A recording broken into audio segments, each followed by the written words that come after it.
एक और अहम खबर आपको देंगे। हाई प्रोफाइल केसेस में मरकजी मुल्जिमान की अय्याशियां। नाजिम जोखियो कत्ल के मुल्जिम की जेल के बजाय अस्पताल दाखिल होने का इंकशाफ हुआ है।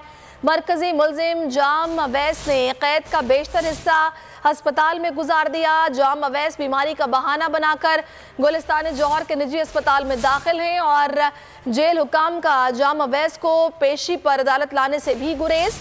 राबता करने पर जेल हुकाम की जाम अवैस की अस्पताल में दाखिल की गई है। जेल हुकाम के मुताबिक जाम अवैस को मुसलसल 4 पेशियों से पेश नहीं कर रहे।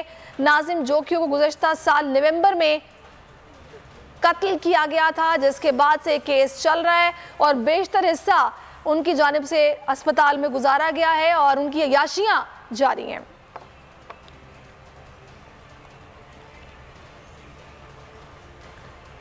पीटीआई कारकुनान के